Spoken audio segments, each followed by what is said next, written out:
OK, super. Bah, merci Mmh. beaucoup, Florian et puis merci beaucoup pour l'invitation ce matin, à intervenir.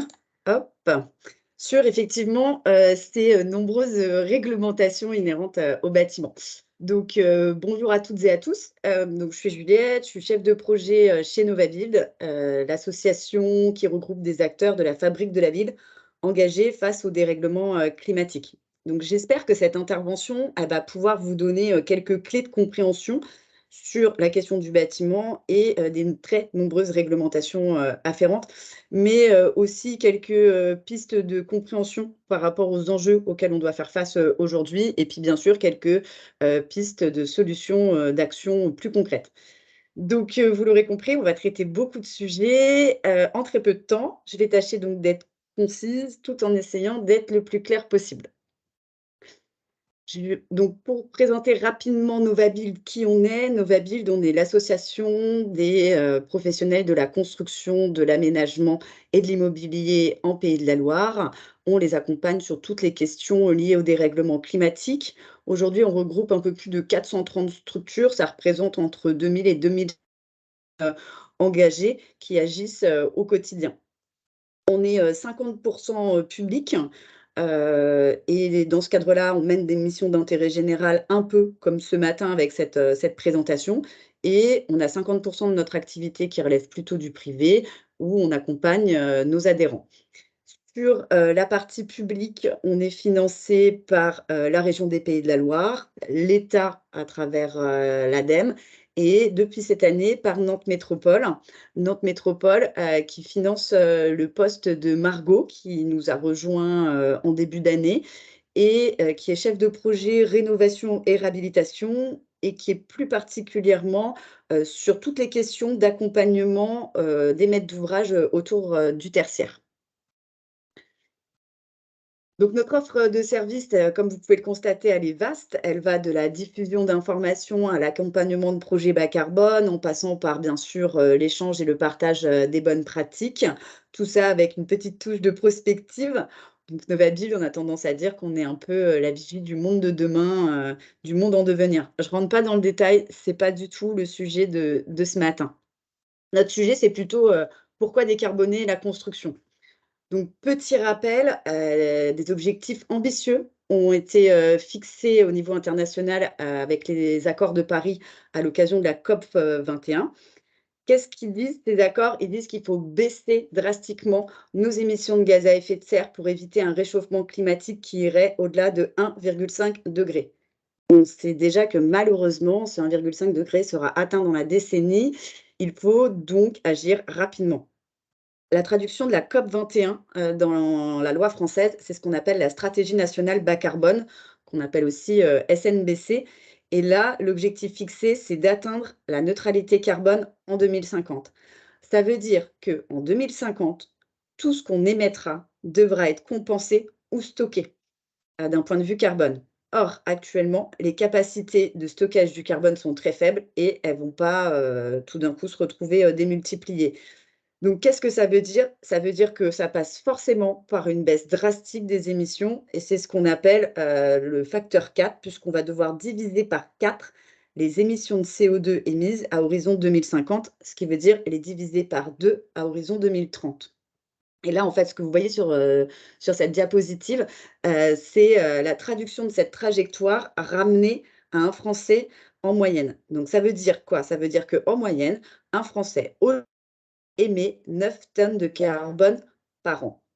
Ça veut dire qu'en 2050, il devra émettre 2 tonnes seulement de carbone. C'est ce qu'on appelle donc le fameux facteur 4. Et au sein de ces 9 tonnes, émises, par personne et par an, le secteur, de la construction, bâtiment, aménagement immobilier, mais hors mobilité, représente un quart de ces émissions. Et on voit que, tout le monde ne va pas avoir le même effort à faire. Divisé par 4, c'est une moyenne. Le secteur du bâtiment va devoir diviser par 7 ses émissions. Donc par rapport au sujet qui nous intéresse aujourd'hui, on l'a dit donc, un Français émet 9 tonnes. Sur ces 9 tonnes, un quart, c'est le secteur de la construction et le secteur tertiaire, c'est un quart du secteur de la construction. Alors là, sur ce schéma, qu'est-ce qu'on voit? On voit plusieurs choses. Déjà, on voit que le secteur tertiaire est un secteur très hétérogène, qui regroupe de nombreuses, activités très variées.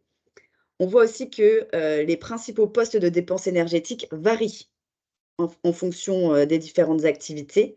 Ce qui veut dire qu'en fonction des secteurs, on ne va pas avoir les mêmes les mêmes si par exemple, on prend le bureau, on voit bien que les 2 principaux leviers, ça va être la partie rouge qui est la partie chauffage et la partie bleu clair qui est la partie électricité spécifique qui regroupe éclairage, ventilation et bureautique.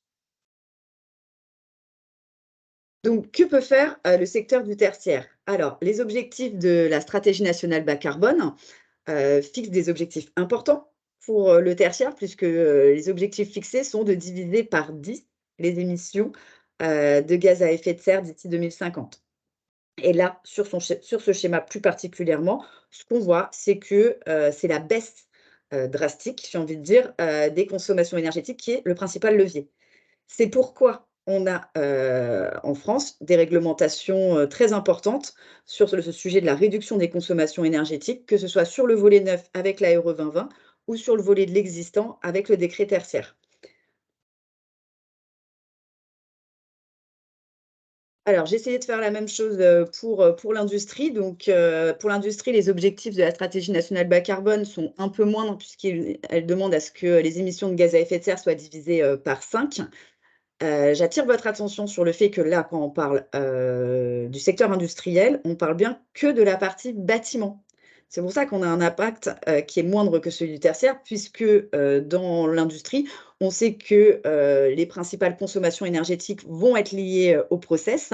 Donc là aussi, il y a un gisement d'économie d'énergie, important, mais qui n'est pas sur ce graphique et pour ce volet-là, c'est plutôt Horace qui pourra, vous en parler mieux que moi et vous accompagner. Donc ici, ce qu'on voit, c'est que sur le bâtiment industriel, certes, il va y avoir la réduction des consommations d'énergie qui vont être un levier, important pour atteindre les objectifs, mais, la part, le choix des matériaux, en fait, est non négligeable. Ça représente effectivement les 3 quarts de l'effort à fournir, sur ces 2 postes. Alors concrètement, qu'est-ce qu'on fait pour répondre à ces différents enjeux? Alors tout d'abord, ça va peut-être vous paraître un petit peu trivial, mais effectivement, le bâtiment le moins carboné, c'est encore celui qu'on construit pas.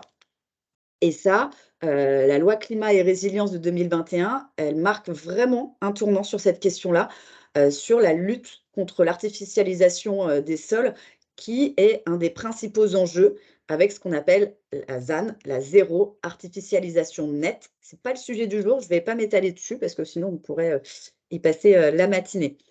Donc construire. Et pour ça, qu'est-ce qu'on va faire? Eh ben, on va privilégier avant tout la rénovation du parc existant. C'est tout l'enjeu du décret tertiaire.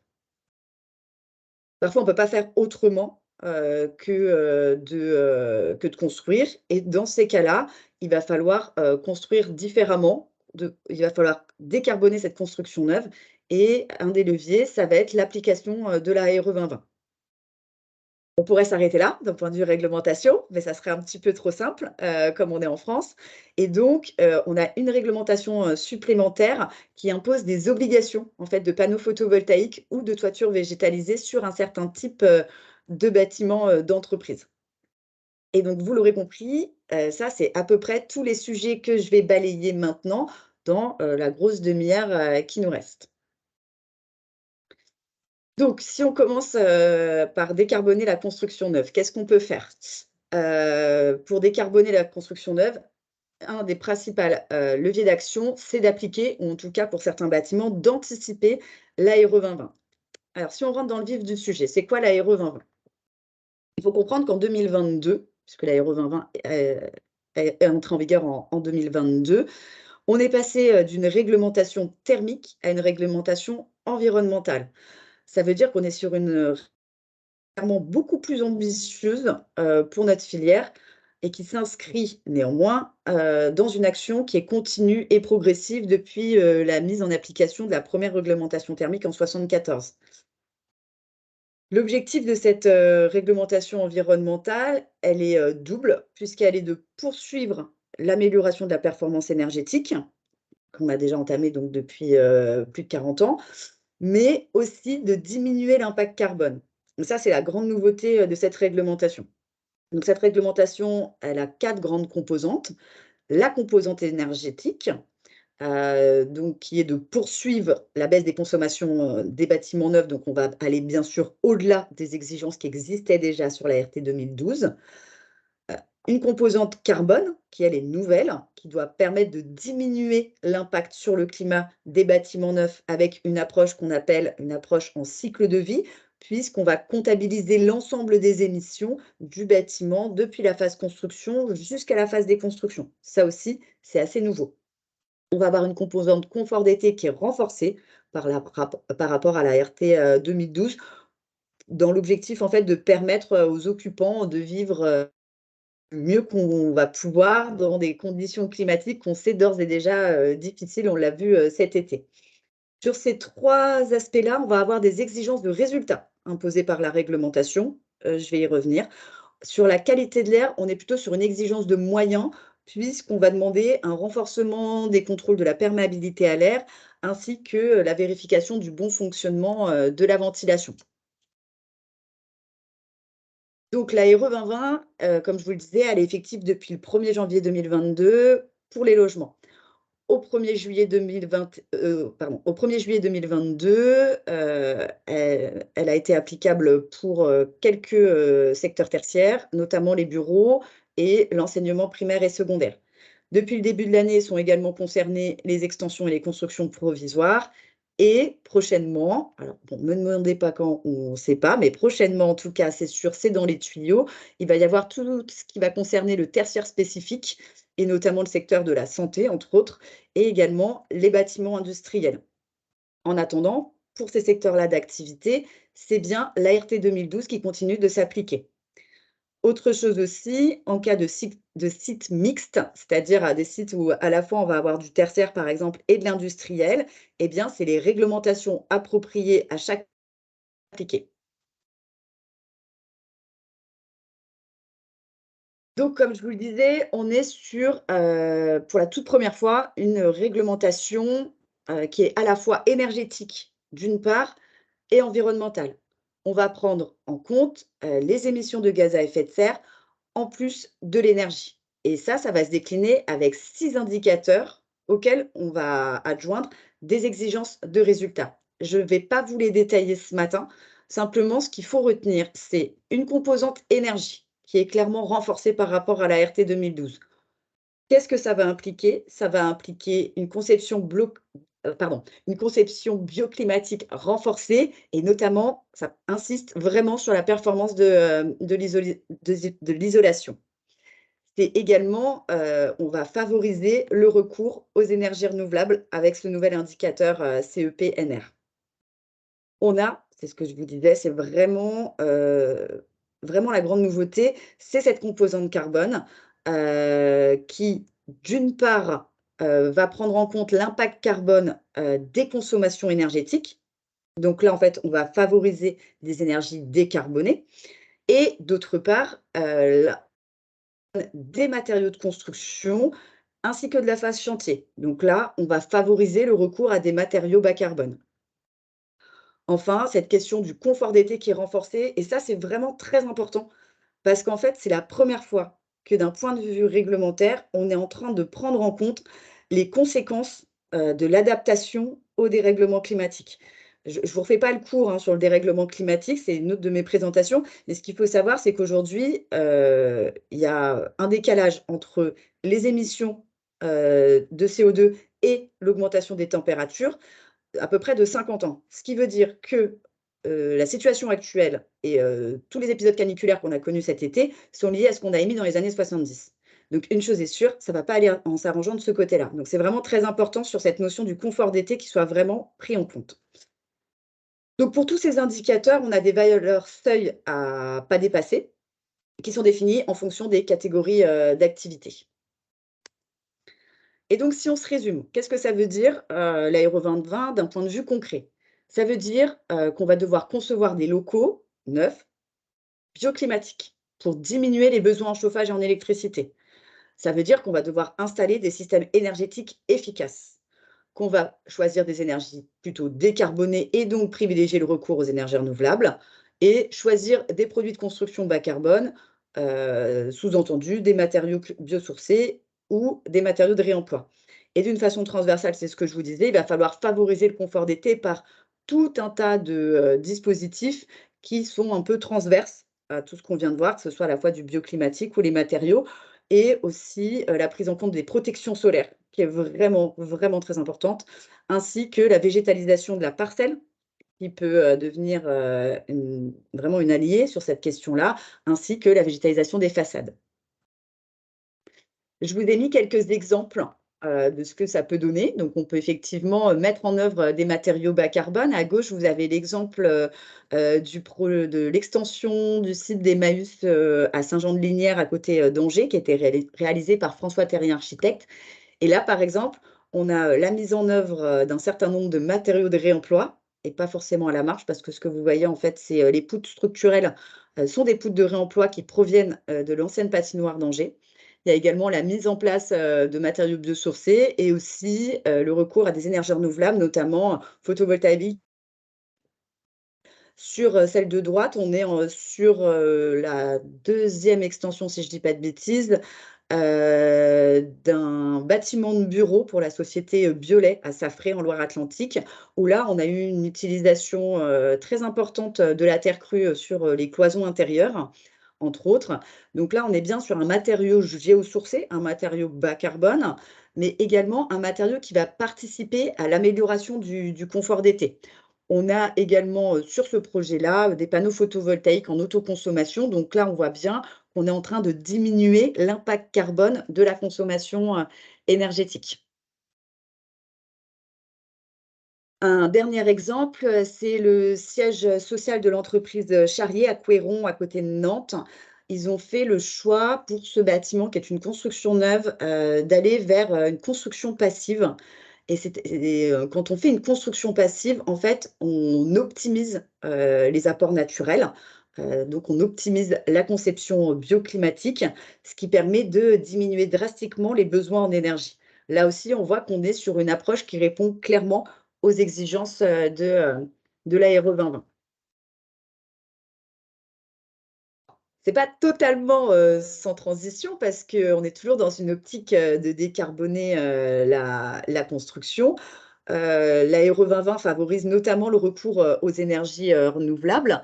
C'est également le cas d'un certain d'autres réglementations, et c'est ce que je vous propose de voir, par rapport à cette obligation, liée entre autres aux toitures. Alors, l'obligation d'installer des panneaux photovoltaïques en toiture ou des toits végétalisés, pour certaines constructions, elle provient de la loi énergie-climat de 2019. Cette obligation concernait les constructions et certaines constructions seulement de plus de 1 000 m² d'emprise au sol, jusqu'à présent. Les panneaux, photovoltaïques ou les toitures végétalisées devaient, recouvrir au moins 30 de la surface, de toiture. Mais, il y a toujours un petit mais, aujourd'hui, la loi climat et résilience, de 2021 a abaissé ce seuil à 500 m², et elle a rendu obligatoire également, cette exigence, de toiture végétalisée ou, d'installation de panneaux solaires photovoltaïques également, pour les constructions de bureaux qui n'étaient pas, éligibles sur, la loi énergie-climat pour des constructions donc de bureaux de plus de 1 000 m² au niveau de l'emprise au sol. Ça concerne aussi, l'obligation, elle a été étendue aux opérations, de rénovation, lourdes, c'est-à-dire, celles qui affectent les structures, porteuses. Mais c'est pas fini parce que dans cette loi climat et résilience, en plus donc d'abaisser le seuil et d'ouvrir plus largement, les catégories de bâtiments concernés, cette même loi ajoute que les aires de stationnement extérieur qui sont de plus de 500 m², qui sont en lien avec ces constructions, doivent au moins sur 50 de leur surface avoir, des aménagements, qui vont permettre une meilleure perméabilité des sols. On revient à cette histoire de désimperméabiliser les sols pour permettre, entre autres, l'infiltration des eaux pluviales.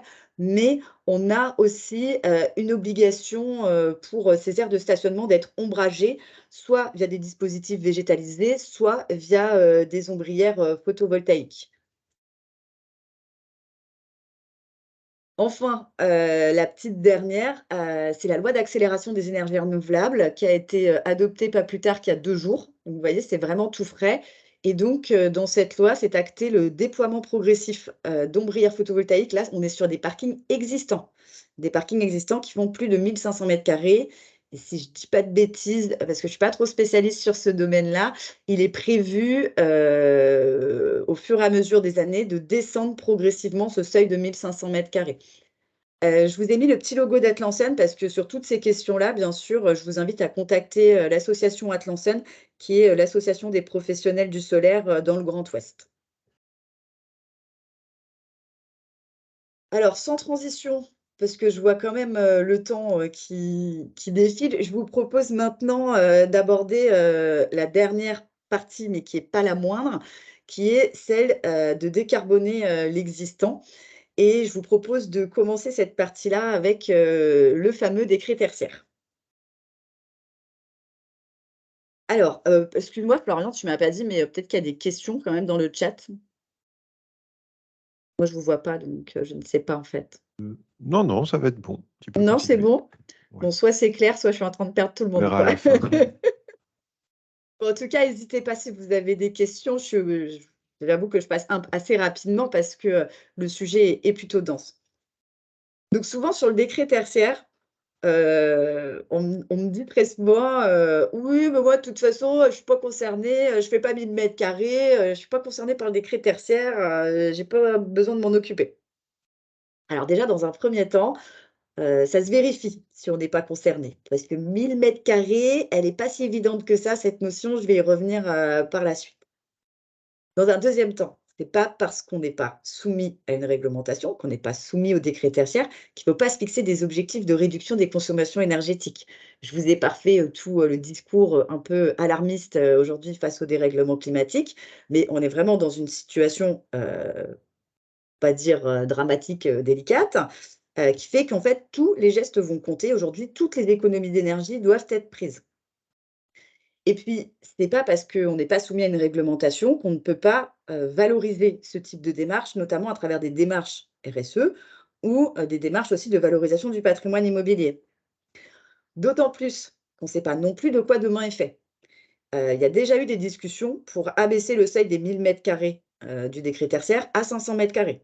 Aujourd'hui, c'est pas acté, mais si ça a été évoqué à un moment donné, comme on l'a vu juste à l'instant avec les obligations d'ombrières photovoltaïques, on n'est pas à l'abri de l'abaissement de ce seuil. De plus, c'est pas acté non plus, mais on va dire que c'est plus ou moins dans les tuyaux. Le fait d'avoir la même, réglementation, pour, les bureaux que ce qu'on a aujourd'hui pour les logements, c'est-à-dire l'interdiction de louer des bureaux qui seraient devenus trop énergivores. Donc, ce décret tertiaire qu'on appelle, plus communément aussi, enfin, plutôt l'inverse, c'est le dispositif éco-énergie tertiaire qu'on appelle, plus communément le décret tertiaire. C'est une démarche qu'on peut qualifier, d'inédite parce qu'en fait, elle adresse tout le parc tertiaire existant et ça, c'est assez inhabituel. En tout cas, nous, dans notre secteur du bâtiment, on est principalement sur des réglementations qui touchent le neuf habituellement. C'est une démarche qui est ambitieuse, à plusieurs points de vue.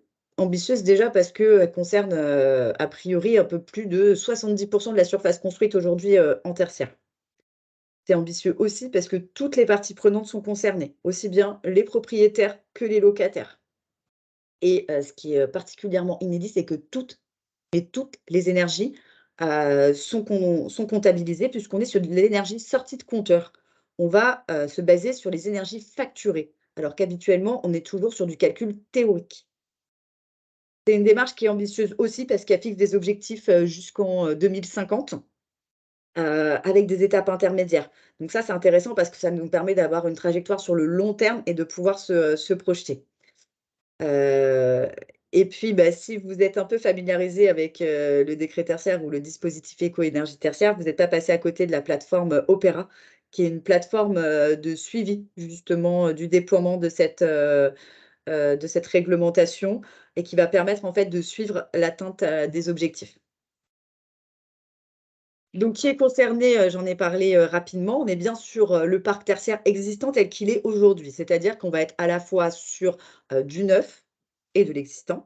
On va être sur le tertiaire public et privé. On va être sur le secteur marchand et non marchand, et ça va être à la fois les propriétaires et les locataires qui vont être concernés. Donc en règle générale, quand on se pose la question, on a quand même plus de chances d'être concerné que de ne pas l'être.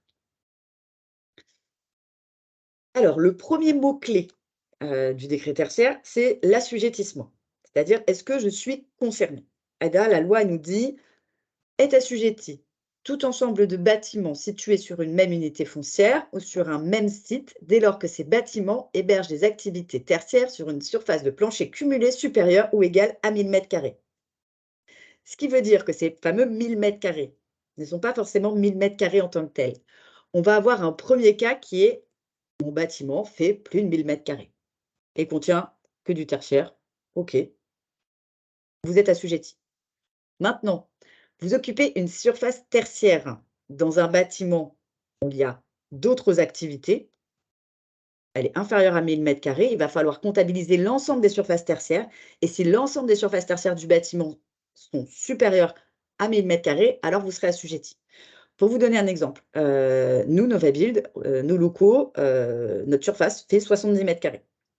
On est locataire, de la CCI Nantes-Saint-Nazaire, qui bien sûr a des bâtiments qui font plus de 1 000 m². Par conséquent, moi, Novabuild, en tant que locataire, je suis assujettie au dispositif éco-énergie tertiaire, au même titre que la CCI. J'ai donc dû voir avec mon propriétaire comment on se coordonnait par rapport à la réponse à cette réglementation. Deuxième cas, mon bâtiment ne fait pas 1 000 m², mais sur la même unité foncière, il y a d'autres bâtiments qui hébergent aussi du tertiaire, et si la somme de toutes ces surfaces est supérieure à 1 000 m², je suis également assujettie. Donc même si mon bâtiment ne fait que 250 m², si sur la même surface, toutes les surfaces tertiaires font plus de 1 000 m², alors on est assujetti.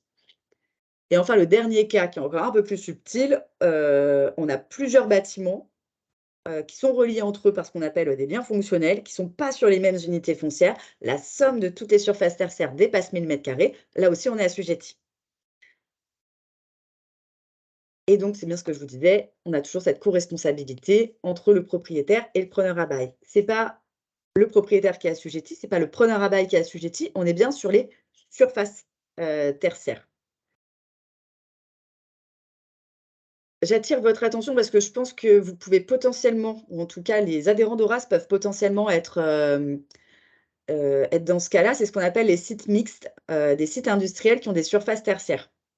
Dans ce cas-là, qu'est-ce qu'il va falloir faire? Parce que si on relève du secteur tertiaire en tant que tel, on se dit: «Bah, moi je ne suis pas du tout assujetti au décret tertiaire, je suis industriel». Oui, mais si vous avez des surfaces tertiaires, il va falloir comptabiliser ces surfaces tertiaires. C'est-à-dire qu'on va prendre en compte, le restaurant, les bureaux administratifs, et cetera, et il va falloir sommer, et si la somme est supérieure à 1 000 m², même si votre activité relève de l'industrie, vous allez être assujetti également.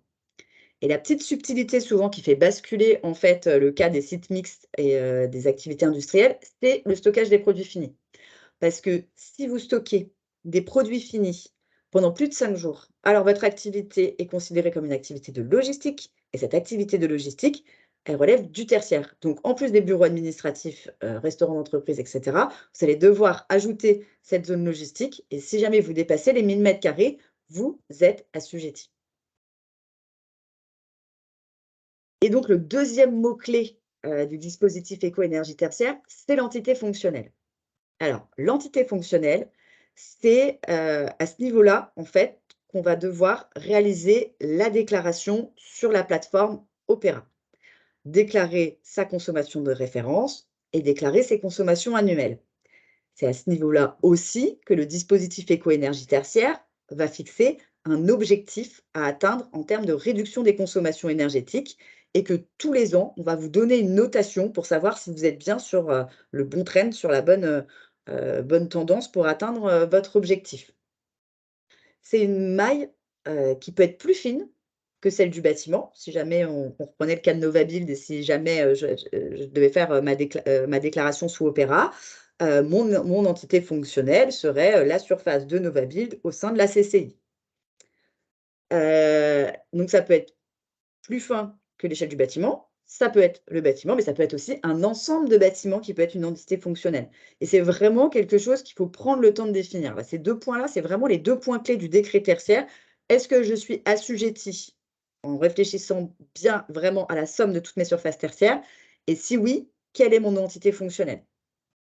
Je ne vais pas rentrer plus loin, dans les détails parce que c'est vraiment rempli de petites subtilités. Si jamais vous avez besoin d'aide, surtout n'hésitez pas à nous contacter, que ce soit Margot, ou moi, sur ces questions-là. Ce qu'il faut que vous reteniez sur l'entité fonctionnelle, c'est que c'est le cœur de ce dispositif, c'est le cœur, du dispositif, éco-énergie tertiaire. Puisque c'est sur cette entité fonctionnelle qu'on va appliquer les objectifs. Alors, quels objectifs? La réglementation vous propose 2 objectifs, mais ne choisit pas pour vous.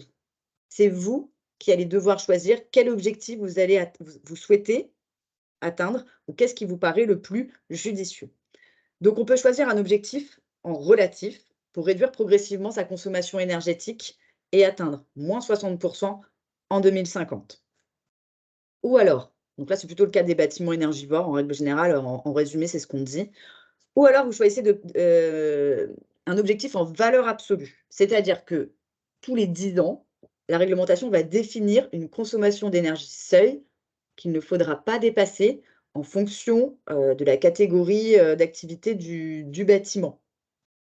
Ça, en règle générale, c'est plutôt pour, soit des bâtiments neufs, soit des bâtiments qui ont déjà eu beaucoup de travaux ou, déjà des rénovations importantes et qui ont déjà drastiquement réduit leur consommation. C'est pour pas qu'ils soient pénalisés. Que ce soit dans un cas comme dans l'autre, le calcul de l'atteinte de l'objectif, c'est vraiment une approche pragmatique, encore une fois, qui va se faire sur la base des consommations réelles facturées. On n'est pas sur du calcul. Et ça, je le redis, c'est quand même assez inédit. Ce qui est également, aussi assez inédit, c'est cette histoire de propriétaire-locataire. Parce que souvent on me dit: «Oh, bah, c'est bon, c'est pas moi, c'est mon propriétaire». Non, non, pas du tout. Donc, c'est bien écrit dans la loi qu'il y a une co-responsabilité entre propriétaire et locataire. Ce qui veut dire qu'en fait, si la déclaration n'est pas faite, ce qu'il faut voir, c'est qu'en fait, d'un point de vue réglementaire, qu'est-ce qu'on veut? On veut que les consommations du secteur tertiaire diminuent drastiquement. Je vous rappelle, il faut diviser par 10 l'impact carbone. Là, il faut réduire, si on prend l'objectif en relatif, de -60 des consommations énergétiques. La réglementation, c'est ce qu'elle veut. Après, qui le fait? Que ce soit le propriétaire, le locataire, les 2, j'ai envie de dire, elle vous laisse, vous organiser parce qu'il y a trop de cas, en fait, spécifiques. Donc là, la première chose à faire quand on est dans ce cas-là, c'est clairement de se mettre en relation entre le propriétaire et le locataire pour savoir qui va pouvoir quoi faire. Et c'est ce qui s'est passé avec la CCI, qui avait très bien vu que j'avais commencé à remplir Opéra, qui m'a dit: «Oh là là, stop, ça vous touchez pas. Nous, ça nous arrange pas, que chacun il déclare, dans son coin. On va faire une déclaration au global avec une seule entité fonctionnelle, pour les 3 bâtiments», et cetera, et cetera, et cetera. Par contre, pour l'atteinte des objectifs, ils ont forcément besoin que les locataires, s'impliquent, plus qu'un certain nombre de consommations sont liées aux usages du bâtiment et c'est ce qu'on va voir, dans quelques minutes. Alors, je suis désolée, hein, parce que j'ai pas eu le temps de remettre à jour cette slide qui peut paraître un petit peu très, très austère et elle l'est. C'est juste que je m'étais rendu compte que je parlais pas du tout de timing parce que moi je suis dedans, mais quand on n'est pas dedans, on peut se demander quand même, à quelle échéance sont ces obligations. Alors, la première échéance, elle est passée, hein, puisque, en théorie, on avait jusqu'au 30 septembre 2022 pour faire sa première déclaration. Échéance qui a été, pour laquelle il y a eu une tolérance jusqu'au 31 décembre 2022 pour réaliser, ses données administratives, l'entrée de sa consommation de référence et ses consommations 2020 et 2021. Il faut savoir fermer. On est sur une première année, on est sur une année d'apprentissage. L'État, en est conscient, de la complexité de ce dispositif à mettre en œuvre et a plutôt une approche pédagogique, d'accompagnement, des assujettis, des maîtres d'ouvrage sur cette question-là. Donc la plateforme aujourd'hui, elle est encore ouverte. Même si vous n'avez pas créé de compte, vous pouvez tout commencer de A à Z. Il y aura aucune sanction sur le fait, de l'avoir fait là, aujourd'hui, au 9 février. Par la suite, ce qui va se passer, c'est que, tous les ans, vous allez devoir déclarer, avec l'échéance du 30 septembre, vos consommations de façon annuelle. Et en 2031, on aura donc la vérification de l'atteinte des premiers objectifs sur la première décennie. Il faut bien comprendre que cette réglementation, elle est particulièrement ambitieuse et qu'elle est clairement unique dans toute l'Europe, et même, je pense, au niveau mondial, de par ce côté très ambitieux et également très pragmatique sur sa mise en œuvre. On n'est pas juste sur des bonnes intentions. Alors bon, concrètement maintenant, comment on fait? Comment on fait? Puisque je nécessite la finalité n'est pas juste de rentrer des données sur un site internet, c'est ce qu'on a essayé d'expliquer, aux assujettis qu'on a accompagnés, même si j'avoue que la plateforme Opera n'est pas des plus simples. La première fois qu'on fait sa déclaration d'impôt, c'est pareil, hein, c'est toujours un peu compliqué. Les autres fois, tous les ans après, c'est assez simple. Mais sur la première fois, on peut se demander ce que c'est que cette usine à gaz. Mais il ne faut pas perdre de vue que c'est pas juste d'entrer des données, la finalité, mais bien de générer des économies d'énergie et de diminuer fortement ces consommations d'énergie. Et donc, pour ça, il va falloir passer à l'action. Alors, pour passer à l'action, dans un premier temps, il faut connaître son patrimoine, d'une part. Ça peut vous sembler trivial, mais pour certaines entités, notamment je pense aux collectivités qui ont énormément de patrimoine, c'est pas toujours facile d'identifier tous ces bâtiments. Et il va falloir connaître les consommations énergétiques inhérentes. Savoir s'il y a déjà un plan d'action qui existe. La connaissance du patrimoine permet aussi de savoir si donc on est assujetti, de définir son entité fonctionnelle, ce que je viens d'évoquer, sa situation de référence, de faire sa première déclaration sous Opera, de définir quel type d'objectif on veut atteindre et de mettre en face un plan d'action pour arriver à atteindre ces objectifs.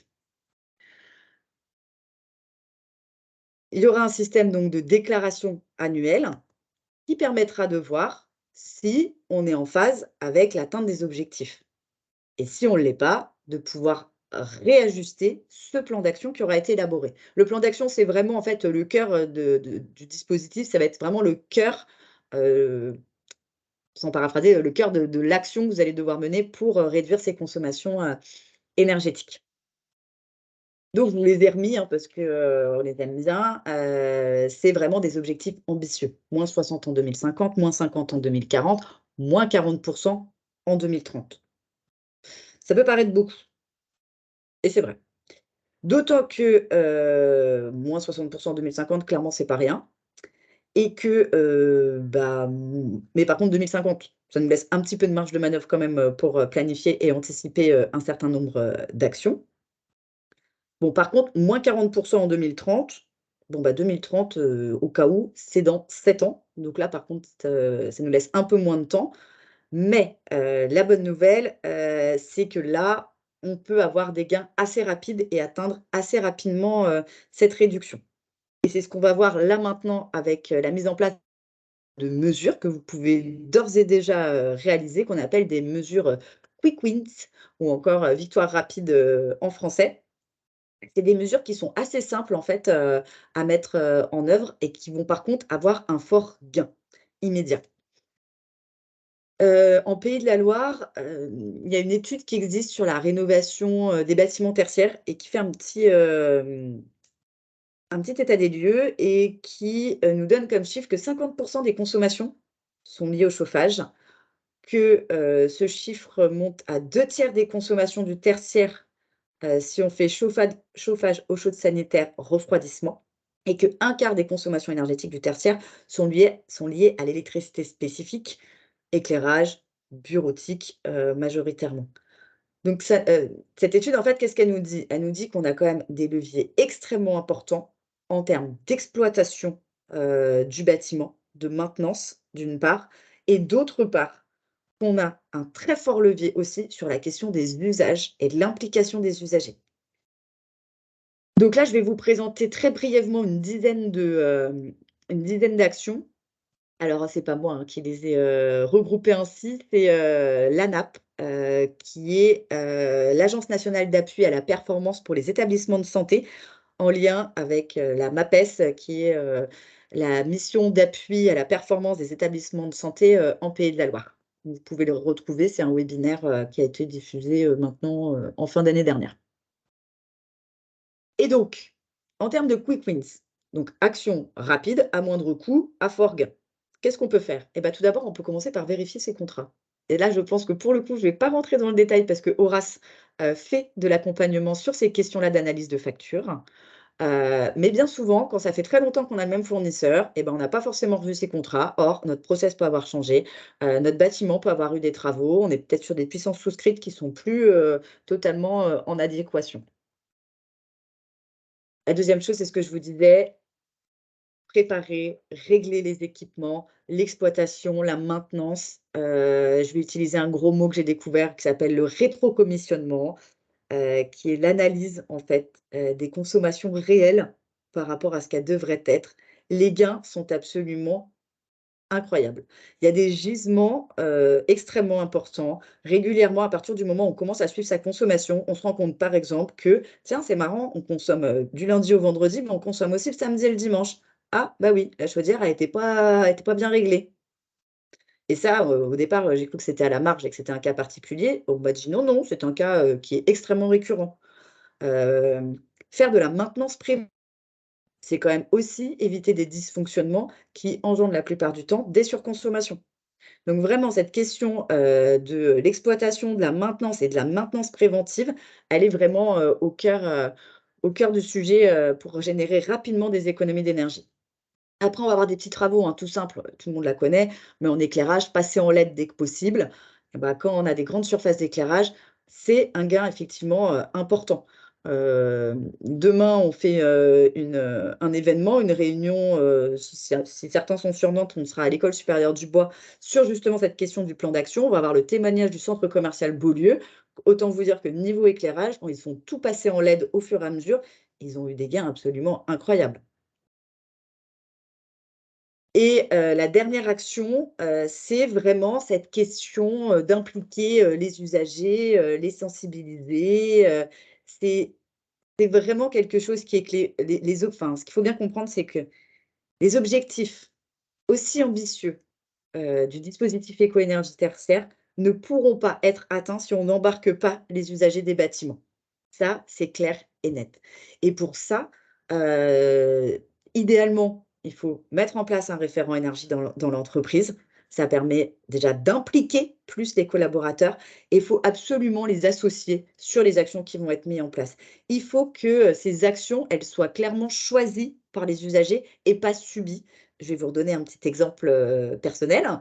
Aujourd'hui, à la CCI, bien sûr, ils sont en train de mettre en place, un système, un plan d'action, hein, pour, atteindre, les objectifs d'éco-énergie tertiaire. Eh bien, nous n'avons plus d'eau chaude dans les toilettes. Je n'ai pas vraiment été associée, je vous avoue que je le subis plus que je l'ai choisi.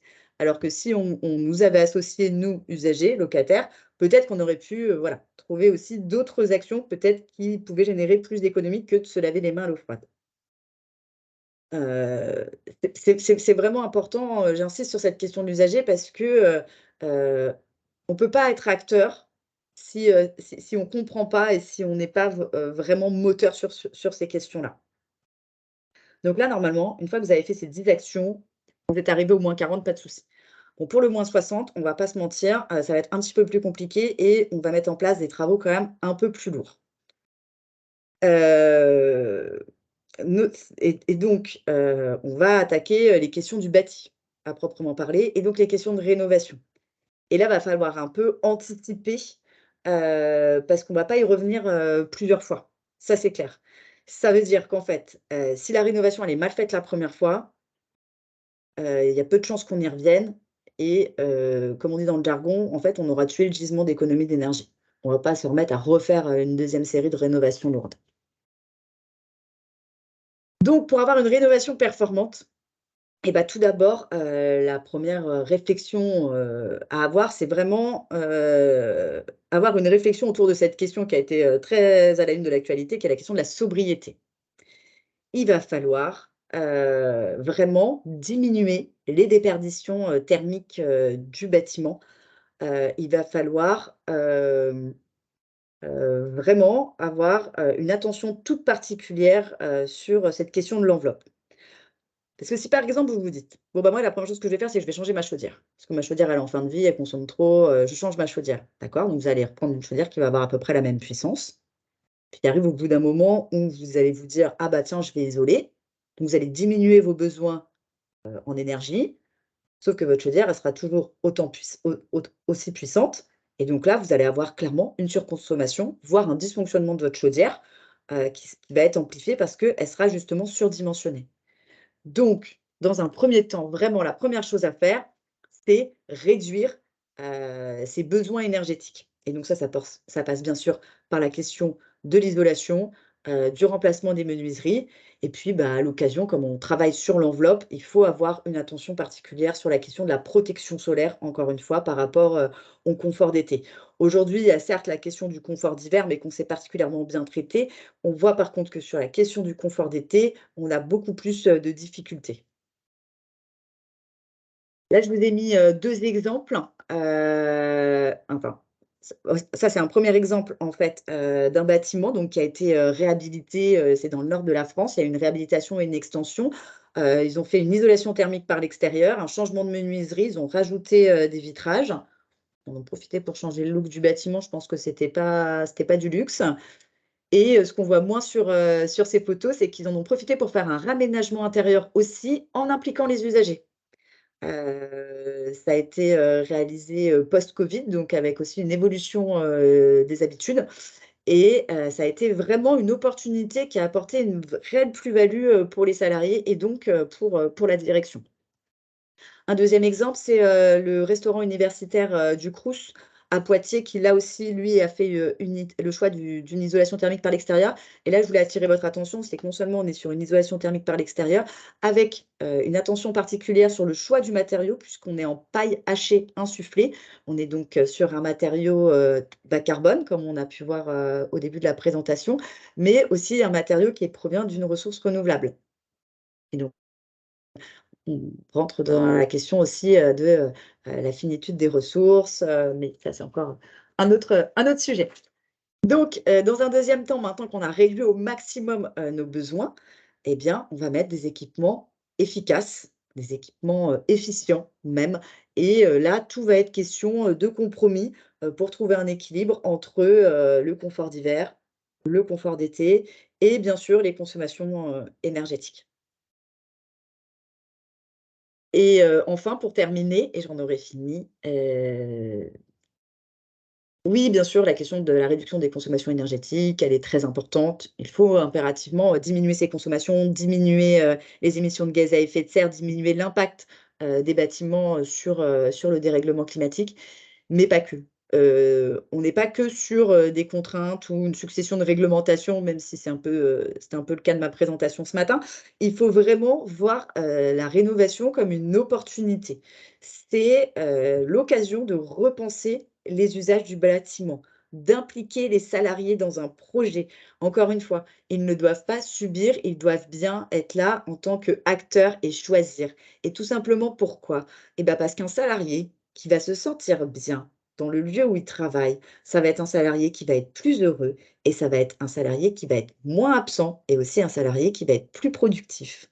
Donc on rentre vraiment dans un système gagnant-gagnant à partir du moment où on considère bien la question de la rénovation dans un projet plus global, d'entreprise et où on ne le vit pas comme une énième contrainte réglementaire de réduction des consommations, énergétiques.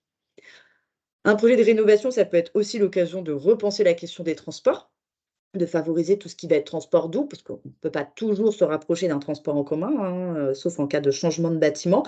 Par contre, on peut favoriser le fait que nos salariés, vont venir, plutôt, à vélo, à pied, et ça, bah, tout simplement en mettant à leur disposition, des parkings, dédiés, pour ces véhicules. Et la dernière question, c'est la question de la biodiversité qui est trop souvent, négligée, dans les travaux de rénovation. On peut tout à fait, intégrer cette question de la biodiversité en intégrant, par exemple, des nichoirs, sur les façades. Mais c'est aussi tirer parti de l'environnement extérieur dans lequel on se trouve, encore une fois, pour pouvoir bénéficier tout simplement, de services rendus, par la nature, naturellement et créer des îlots de fraîcheur, typiquement face aux épisodes caniculaires qu'on va pouvoir, connaître de plus en plus, fréquemment et de plus en plus, longuement. Et cette fois-ci, c'est vraiment à la fin, c'est ma dernière slide. C'est une rénovation exemplaire que j'aime beaucoup à différents points de vue. On est sur un bâtiment de bureau sur l'île de Nantes qui se trouve classé au petit patrimoine nantais. Donc, il date des années 50, donc avant la première réglementation thermique. Il n'était pas possible de l'isoler par l'extérieur pour des questions architecturales. Donc, ils ont dû passer par un système d'isolation thermique par l'intérieur.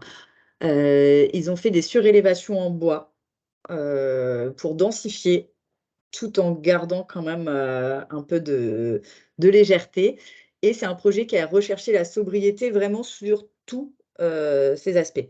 Donc déjà, sur ce point de vue énergie, avec vraiment une isolation extrêmement performante. Sur les impacts environnementaux au niveau de l'énergie, puisqu'ils sont raccordés sur un réseau de chaleur qui est alimenté à 80% en énergie renouvelable. Des espaces qui ont donc été optimisés, entre autres avec ces surélévations.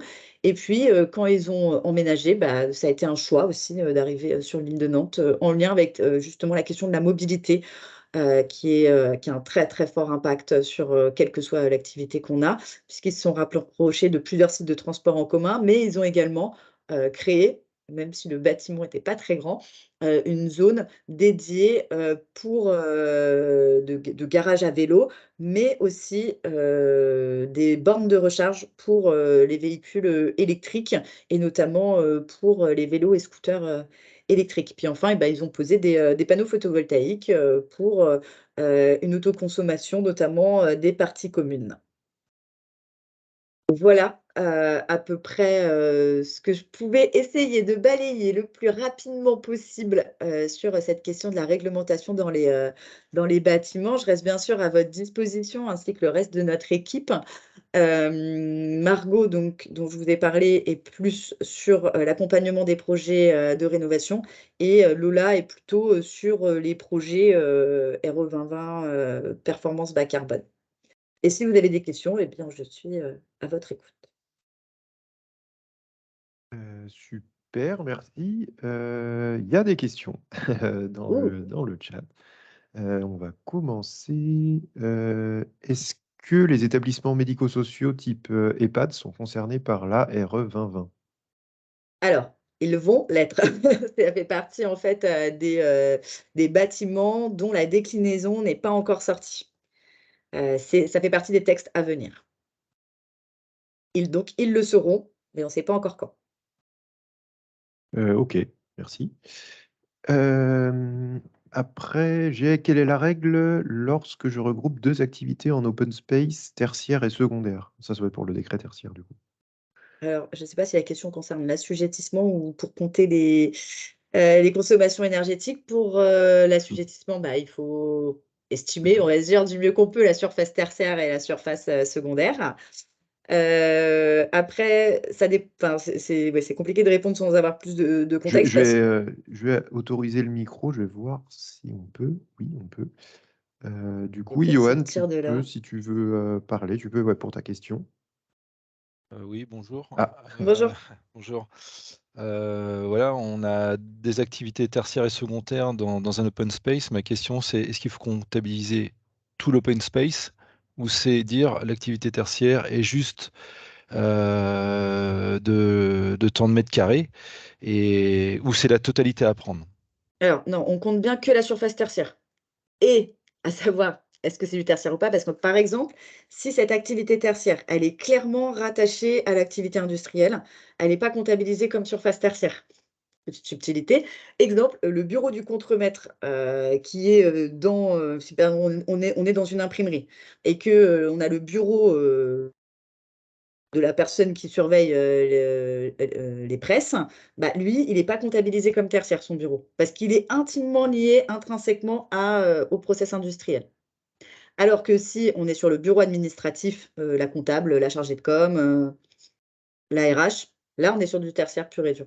Et donc si, par exemple, vous êtes bien sur du tertiaire, je ne sais pas si sur votre open space dont vous me parlez, on est bien avec, la comptable, la chargée de com ou autre et le process de l'autre côté, on va bien comptabiliser que la partie tertiaire pour savoir si vous êtes assujetti D'accord. Ok, très bien. et on estime du mieux qu'on peut. Oui, c'est estimé en fait, c'est C'est, toujours le il y a problème, c'est non, mais il y a une estimer grande alors qu'on tolérance, n'est hein, pas. Ouais, on c'est une fait très grosse tolérance. on fait au mieux, hein. L'État est amplement conscient que sur de l'existant, on a rarement les données. Même moi, hein, je vous dis 70 mètres carrés, je les fais au doigt mouillé, hein, combien j'ai ici. J'ai eu des écoles où on a fait ça sur Géoportail, on a mesuré comme ça leur emprise au sol, on a fait x2 parce qu'ils avaient un étage, et puis voilà. Après, moi, clairement, hein, j'ai discuté avec les représentants de l'État en région, la DDTM, qui va être en charge des contrôles qui sont dans un premier temps seront pédagogiques et dans un deuxième temps qui ne visent surtout pas à taper sur les doigts de ceux qui ont fait du mieux qu'ils pouvaient. C'est vraiment plutôt de les accompagner, de comprendre la démarche. Et moi, c'est ce que je dis à chaque assujetti que j'ai pu accompagner. C'est à partir du moment où vous êtes en capacité d'expliquer le raisonnement qui vous a conduit à mettre ces données-là, on vous dira peut-être que c'est pas bon, mais dans ces cas-là, on vous dira comment on fait pour les changer. C'est tout. Il faut faire, en fait. Faut pas se cacher derrière ce genre de choses. On me dit aussi souvent, oui, tous les textes réglementaires, ils sont pas sortis, on n'a pas valeur absolue 3, je peux pas faire ma déclaration. Ce qui est totalement faux. En fait, les textes qui sont pas encore sortis permettent d'ajuster par rapport aux variations climatiques et aux variations d'activité. Mais en fait, c'est juste pour être au plus juste à quelques kilowattheures. Ça n'empêche pas d'avoir un ordre de grandeur. Ok, merci. J'ai une autre question, c'est les bâtiments modulaires déplaçables sont-ils assujettis au décret tertiaire? Bonne question. Celle-là, je vais la noter parce que je suis pas sûre. Parce que les Ouais, provisoires, non. Modulaire déplaçable, est-ce que on fait référence je peux à donner quoi? la Genre parole aussi. Algeco? Hop, bah, du coup, ça doit être les Euh, concurrents En plus, d'Algeco, on l'a mais oui. déjà eu le coup de Hop. l'Algeco, mais Du coup, oui, Caroline, je ne sais pas si tu es là, mais tu peux poser ta question. J'ai dû activer le micro normalement. déplaçable. Et oui, c'est vrai que. Hop, tant pis, on passe à celle d'après.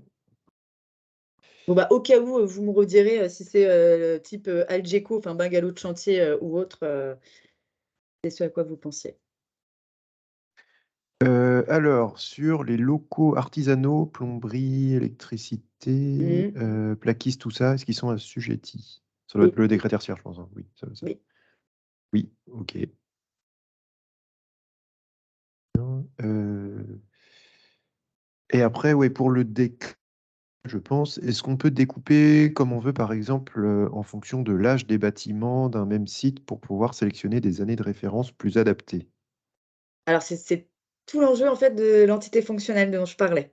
Oui, vous allez pouvoir découper, mais il va falloir quand même à chaque fois pouvoir donner des consommations par rapport au périmètre que vous allez décider de choisir. Le dispositif, il vous laisse énormément de liberté, mais c'est pas pour autant que c'est plus simple. Donc oui, effectivement, par contre, vous allez multiplier peut-être les compteurs, les sous-compteurs, le suivi des consommations, mais si vous avez une partie qui est plus récente qu'une autre, encore une fois, à partir du moment où vous allez pouvoir, le justifier, vous allez créer, en fait, sur la plateforme, 2 entités fonctionnelles avec la même adresse, sur lesquelles vous allez pouvoir, rentrer effectivement, des années, en fait, chacune après guillemets, de façon indépendante, même si elles sont reliées par, le même binôme, propriétaire-locataire. Ok, merci. Et après, est-ce qu'on peut encore apporter des modifications? Donc là, je pense que c'est pour la Oui, plateforme, je oui, c'est suppose. possible. Oui. C'est possible, on ne sait pas encore quand est-ce qu'elles ferment, enfin, quand est-ce qu'ils vont fermer temporairement jusqu'à la réouverture pour, la déclaration annuelle, et on ne sait pas non plus encore, même eux, je pense qu'ils ne sont pas encore, totalement au fait de savoir si quand ils vont rouvrir pour la déclaration annuelle, 2022, pardon. On ne sait pas encore, si par exemple on pourra aller modifier d'autres données. Sachant qu'en plus il y a des données pour l'instant, il y a des données qu'on ne peut pas modifier et des données qu'on pourra modifier qu'une seule fois, après ça sera fini, et d'autres données qu'on pourra modifier, plusieurs fois. Ok. Après, c'est quoi les conséquences si on ne respecte pas les objectifs? C'est vrai qu'on n'a pas traité ça. Bah, les conséquences, ça s'appelle le dérèglement climatique, ça c'est, ne pas participer à cet effort, commun pour, garder un monde vivable. Bon, puis de façon beaucoup plus pragmatique, l'État a prévu, toute une batterie de sanctions, qui seront des amendes. Alors on m'a déjà demandé si c'était propriétaire ou locataire, je pense que c'est partagé, puisqu'il y a co-responsabilité. Donc, il y aura des amendes financières et comme pour certains petits malins, ils aiment bien faire le calcul de savoir si entre le fait de respecter la réglementation ou de payer l'amende, qu'est-ce qui est le plus intéressant d'un point de vue financier. L'État a prévu aussi un système de name and shame, c'est-à-dire qu'en fait, seront rendus sur la place publique le nom de tous ceux qui ne respectent pas cette réglementation. Grosso modo, ils seront un peu cloués au pilori, quoi. Et ça, je pense que les journalistes seront assez friands de ce genre d'informations. Plus que de savoir qu'il y a X milliers d'euros d'amende, quoi. Ok, merci. Et après, on a quelles sont les aides sur les projets de rénovation, type menuiserie, chauffage, tout ça? Alors, je vous invite à venir demain à l'École supérieure du bois, demain matin. J'ai l'association Alizé qui viendra faire une présentation des aides financières. Honnêtement, il y en a, mais je suis pas du tout en capacité de pouvoir vous expliquer quoi que ce soit tellement c'est compliqué. Je pourrais mettre à disposition le diaporama qu'Alizé va présenter, demain. Et d'autre part, il y a un site qui s'appelle maintenant Aide et Territoire ou aide.territoire. Enfin, vous tapez aide, territoire, il sort dans les premiers résultats sur Google, avec un moteur de recherche qui vous permet de chercher par région et par type d'action, et ça vous donne toutes les aides à disposition. Mais dans le genre, un petit peu, voilà. Et moi, je l'ai fait hier, j'ai fait Pays de la Loire, j'ai fait économie d'énergie et rénovation, il y a 92 items qui sont sortis, c'est assez complexe. Mais grosso modo, il y a du crédit d'impôt, il y a du certificat d'économie d'énergie qui existe, il y a du taux zéro, il y a de la subvention. Ok, non, mais oui, je sais très bien que c'est compliqué aussi, moi. Ouais, non, je suis Mais désolée, on c'est vraiment pourra travailler là-dessus en fonction des Moi, projets, clairement, je pas de travaille souci. main dans la main avec l'association Alizé. Je sais pas si elle couvre votre territoire en même temps, les gens peuvent venir un peu de n'importe où.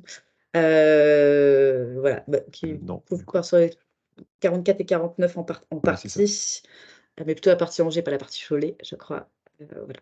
Après, la CCI aussi, elle a un portail sur les aides, mais oui, merci pour la personne qui vient de mettre, c'est exactement ça le lien.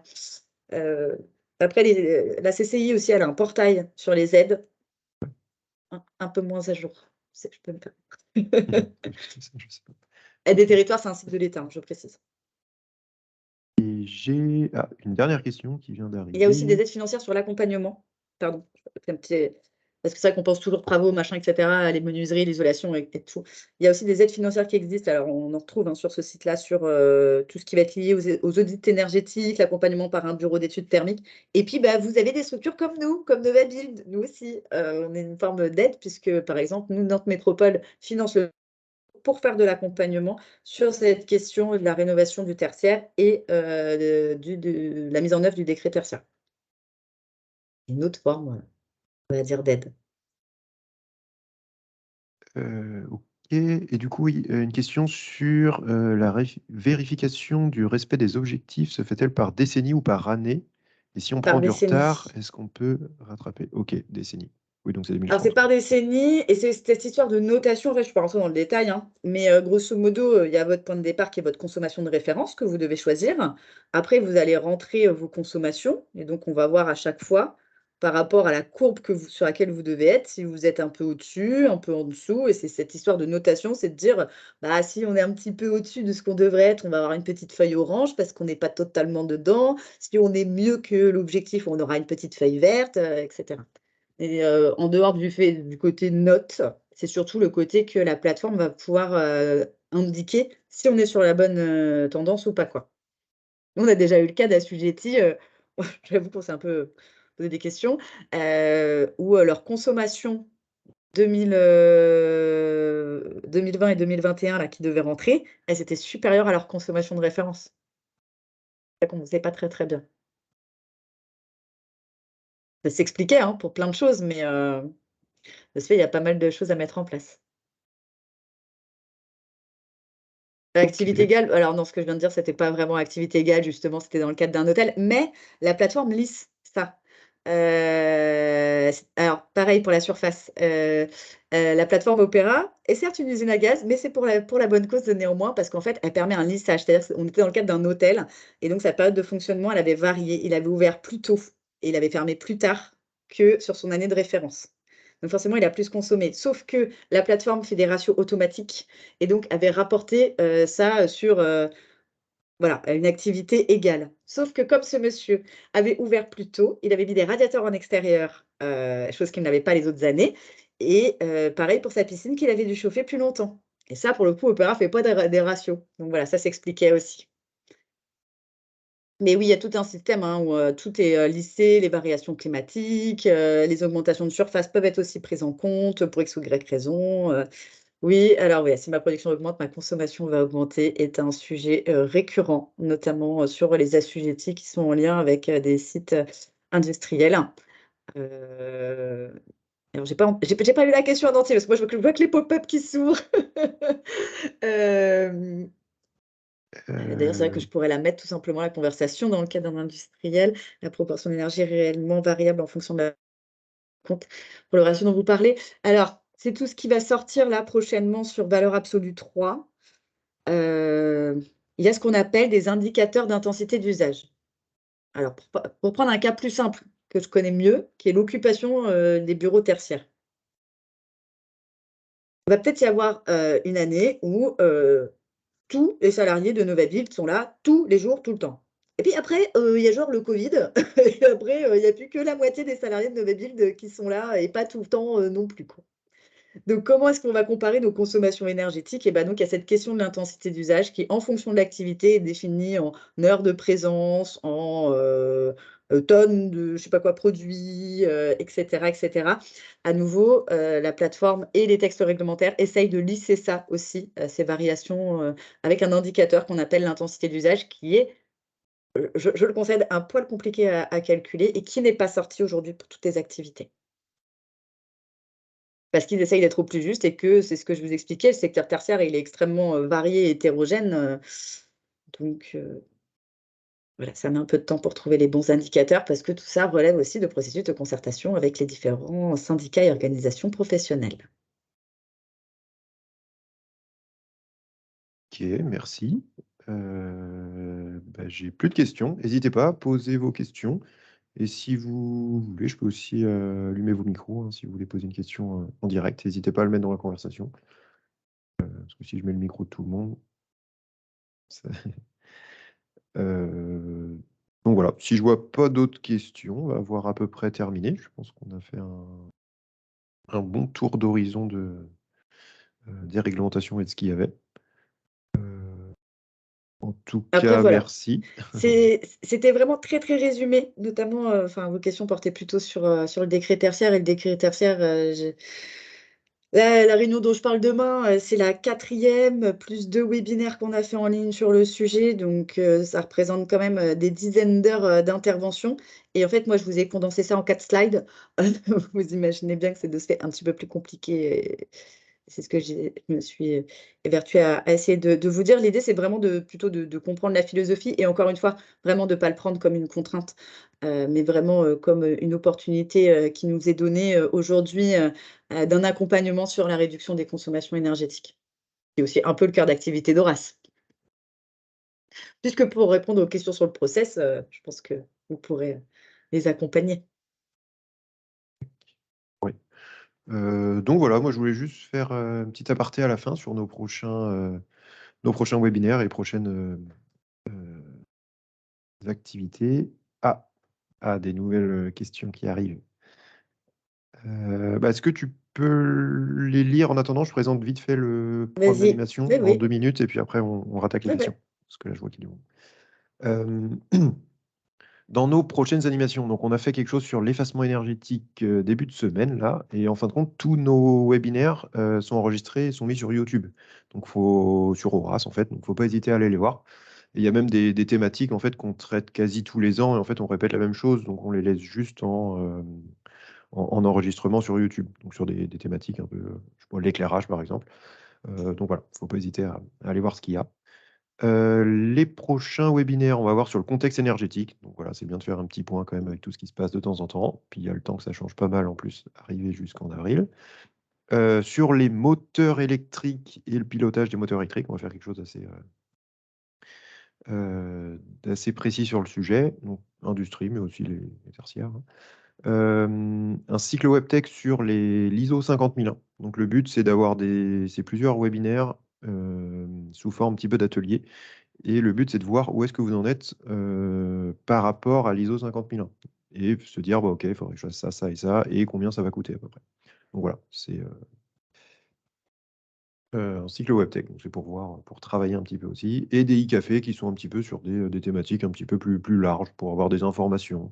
Donc là, on avait fait quelque chose sur le management de l'énergie, et puis après sur l'hydrogène. Voilà, apporter quelques infos. Et puis après, on a nos temps forts que je rappelle quand même. On a l'Assemblée Générale, du coup, 10 ans, là, qu'on va faire à Horace. Et notre Horace Energy Tour, donc, qui est notre gros événement, Horace, qui a lieu une fois par an. Et là, c'est à La Roche-sur-Yon, cette année. Donc, si vous n'êtes pas loin, ou même si vous êtes loin, vous pouvez venir. Voilà. Je ne sais pas si tu peux répondre aux dernières questions, et puis après, on aura... Quel contact entreprise sur ces questions? C'était la question. Alizé, Horace, Industrie. Alors effectivement, c'est pas évident. Nous, on sert aussi Novabuild. En fait, on est tous un peu des points d'entrée et après, en fonction des demandes plus ou moins spécifiques, on est capable de redispatcher. Clairement, nous, chez Novabuild, on ne traitera pas de la question du process industriel. Donc, si vous arrivez sur ces questions-là, ou même toutes les questions qui sont liées au contrat, analyse de facture, changement de contrat d'énergie, là, c'est clair que moi, c'est des questions sur lesquelles je renvoie vers Horace. De la même manière, Horace, dès que c'est une question qui traite de l'application réglementation RE 2020 tertiaire ou autre encore, il renvoie les personnes chez Novabuild. De la même manière que si je me rends compte que quelqu'un m'a contacté, mais qu'en fait, il n'est pas assujetti au décret tertiaire, chez Alizé, ils font de l'accompagnement du petit tertiaire. Donc là, effectivement, je vais les renvoyer là. Mais bon, en règle générale, pour le coup, Alizé, Horace, Novabuild, on connaît assez ce que les uns et les autres font pour pouvoir réorienter au mieux les interlocuteurs. Ouais, je Voilà, sais c'est que ça veut ça, un ouais. peu tout dire et rien dire ma réponse, mais c'est un peu ça, quoi. Bah ouais, c'est ça. Alizé, petit tertiaire, Novabuild, tout ce qui concerne le bâtiment. Et Voilà. nous, tout le reste. Les entreprises, Plus qu'à industrie, l'intérieur, là. encore. C'est ça. Même si on fait un peu de système aussi, mais plus en lien avec le bâtiment, quoi. Nous, on va parler de la double flux, on va moins parler de la machine qui fait du froid. Voilà, n'hésitez pas à nous contacter et puis, pour la suite, si vous avez d'autres questions. Donc voilà, Avec bah, merci plaisir. à toi, Juliette. On va pouvoir couper s'il n'y a plus de questions. Il n'y a plus de Merci questions. beaucoup, Florian, en tout cas. Et Donc, merci à Laurence aussi, qui est derrière, qui est cachée. oui, et qui enregistre. Donc voilà, merci d'avoir participé et puis n'hésitez pas à revenir vers nous si vous avez d'autres questions. Merci, Merci beaucoup, bonne bonne journée. journée.